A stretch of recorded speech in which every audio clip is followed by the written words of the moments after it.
میرے حبیب کریم سید عالم صلی اللہ علیہ وسلم نے فرمایا، اللہ کریم نے بندے کو، مخلوق کو پیدا کرنے سے پہلے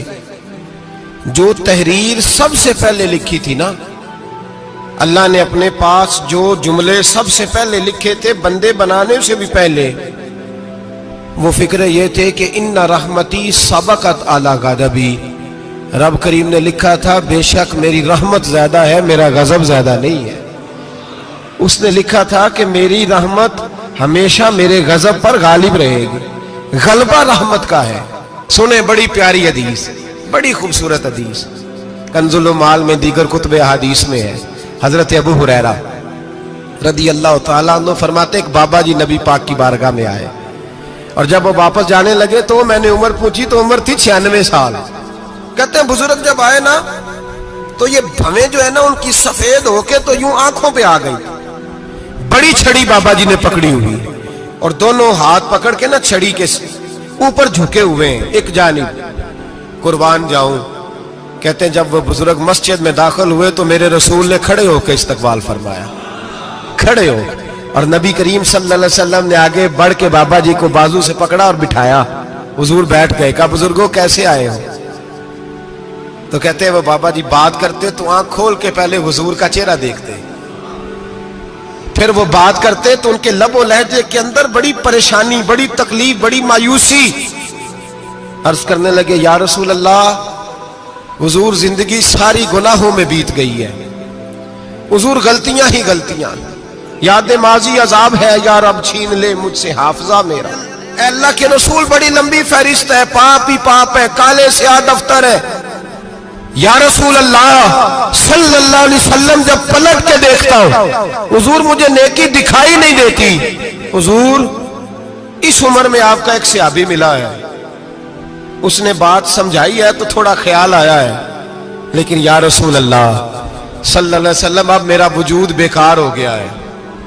حضور بوڑھا ہو گیا ہوں۔ تین باتیں کہیں بزرگوں نے اور نرالی کہیں، کہنے لگے یا رسول اللہ صلی اللہ علیہ وسلم، حضور اب تو میری کمر بھی سیدھی نہیں ہوتی کہ میں نماز ہی صحیح ادا کر سکوں، بوڑھا ہو گیا ہوں۔ یا رسول اللہ صلی اللہ علیہ وسلم اب میرے اندر طاقت نہیں کہ میں محنت مزدوری کر کے صدقے اور خیرات دے سکوں۔ یا رسول اللہ صلی اللہ علیہ وسلم اب میں تلوار لے کے جہاد بھی نہیں کر سکتا، حضور نہ میں لمبی نمازیں پڑھ سکتا ہوں، آقا نہ میں صدقات و خیرات دے سکتا ہوں، محبوبہ نہ میں دین کے لیے کوئی جہاد کر سکتا ہوں، بیکار وجود ہے، بیکار بیکار وجود کو تو گھر والے برداشت نہیں کرتے، بچے دعا کرتے ہیں یا اللہ ابا جی کو پردہ دے دے، اماں کو پردہ دے دے، بیکار ہو گیا ہوں اور آج آیا ہوں تو مجھ بیکار کو میرا رب قبول کر لے گا؟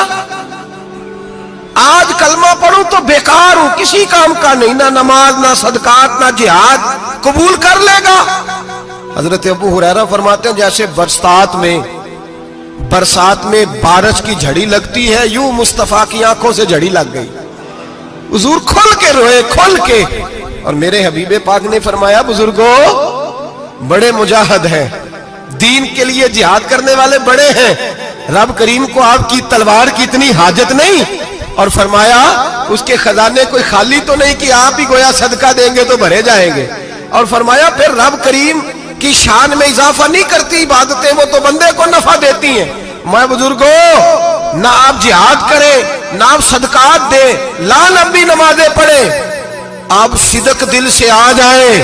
اللہ کے رسول کا وعدہ ہے رب آپ کو بغیر حساب کتاب جنت عطا فرما دے گا۔ آنا تو شرط ہے کہ نہیں؟ آئیں تو صحیح، نہ پہنچے تو صحیح، آ گئے، اس کو نہیں عادت صدقات و خیرات کی، جہاد کی، تبلیغ، آئے تو صحیح نا۔ ان العبد اذا اعترف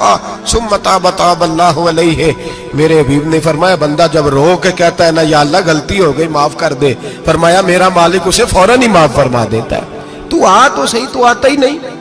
تو آ ہی نہیں رہا، تو گھر میں بیٹھا ہوا ہے، تو سویا ہوا ہے، تو دکانداری کر رہا ہے، تو پیسے گن رہا ہے، تو آیا ہی نہیں، آ تو صحیح۔ بلکہ میرے نبی پاک فرماتے ہیں جب اللہ پاک کا بھاگا ہوا غلام آتا ہے پھر تو اللہ زیادہ راضی ہوتا ہے، پھر تو اللہ زیادہ راضی ہوتا ہے، زیادہ راضی ہوتا ہے، تو آ تو صحیح، پہنچ تو صحیح۔ بلکہ صوفیاء تو اور بات کرتے ہیں، وہ کہتے ہیں تو کبھی بھول کے بھی رب رب کرے تو اللہ تو اسے بھی قبول کر لیتا ہے، بھول کے۔ ملا رومی کہتے ہیں بنی اسرائیل کا بندہ ہے،